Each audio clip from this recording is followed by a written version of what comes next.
வணக்கம் நண்பர்களே.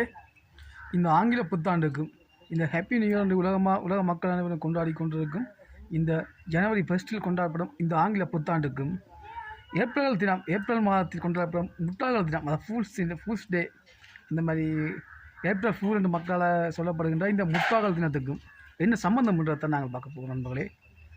இந்த ஆரம்ப காலத்தில் இந்த ஆங்கில புத்தாண்டானது ஏப்ரல் 1 நடைபெற்றது. அதாவது இந்த முட்டாள்கள் தினத்தில் நடைபெற்றது ஆரம்ப காலத்தில். பின்னால் கழித்தான் ஜனவரி 1 மாற்றினார்கள்.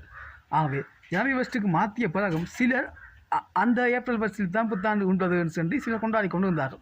ஆங்கில புத்தாண்டு இருக்குன்னு சொல்லி கொண்டாடி கொண்டு வந்தார்கள். அப்போதுதான் அவர்கள் அப்போது ஒரு முடிவு எடுத்தார்கள் ஆங்கிலேயர்கள். என்னவென்றால், ஏப்ரல் 1 வருடம் தொடக்கத்தை கொண்டாடுவர்கள் முட்டாள்கள் என்று சொல்லி அதை முட்டாள்கள் தினமாக மாற்றி இன்னும் பிரபலப்படுத்தினார்கள். அதன் பின்னர் அனைவரும் ஜனவரி 1 தான் நியூ இயர் என்ற ஒரு முடிவுக்கு வந்தார்கள். ஆகவே அது முட்டாள் தினமாக மாறியது. இப்போது நான் இன்னொரு விடத்தை சொல்லிக் கொண்டிருக்கிறேன் நண்பர்களே. இந்த தமிழர்களுக்கான புத்தாண்டு சித்திரை வேட பிறப்பானது கொண்டாடப்படுகின்றது. சித்திரை வேட பிறப்பு, அதாவது தமிழ் சிங்கள புத்தாண்டாக சித்திரை மாதத்தில் கொண்டாடப்படுகின்றது. அதாவது ஆங்கில சித்திரையில் 14ஆம் தேதி 15ஆம் தேதி ஏதாவது ஒன்றில் பார்க்கலாம்.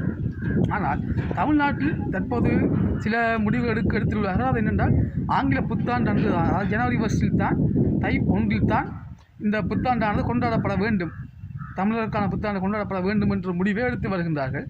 இதில் என்ன இருக்கின்றால், தமிழர்களுக்கு தமிழ் புத்தாண்டு என்று ஒன்று உள்ளது. அதே மாதிரி தெலுங்கர்களுக்கு தெலுங்கு புத்தாண்டு என்று ஒன்றும் உள்ளது. கன்னடர்களுக்கு என்று கன்னட புத்தாண்டு என்றும் உள்ளது. இதே போலதான் தமிழர்களுக்கும் சிங்கள மக்களுக்குமான தமிழ் சிங்கள புத்தாண்டு என்று ஒன்று உள்ளது. அது ஏன் மாற்ற வேண்டும்? அதாவது சங்க இலக்கியங்களுக்கு கூட கூறப்பட்டிருக்கிறது, மேட ராசியில் சஞ்சரிக்கும் பொழுது ஏற்படுற அந்த நேரம், மேட ராசியிலானது சூரியன் சஞ்சரிக்கும் பொழுது, சூரியன் அங்கே செல்லும் பொழுது ஏற்படும் அந்த நாள் தான் தமிழர்களுக்கான முதலாவது நாள், வேற தொடக்கம் என்றது குறிப்பிடப்பட்டுள்ளது. அப்படி இருக்க இதற்காக வெள்ளைக்காரன், அதுவும் ஏற்கனவே வெள்ளைக்காரன் ஏப்ரல் 1 வைத்து இருந்தார்கள். அது ஏப்ரல் 1 எங்களுக்கு சித்திரை வேடம் 1ஆம் தேதி, அதாவது தமிழுக்கு 1ஆம் தேதி என்றால் ஆங்கிலத்துக்கு ஏப்ரல் மாதம் 14, 15 ஏதாவது ஒன்றில் வரலாம், 13 கூட சில நேரம் வரலாம். அப்படி உள்ளது. இதையே மாற்ற வேண்டும் என்பதுதான் என்னுடைய கருத்து. நன்றி நண்பர்களே.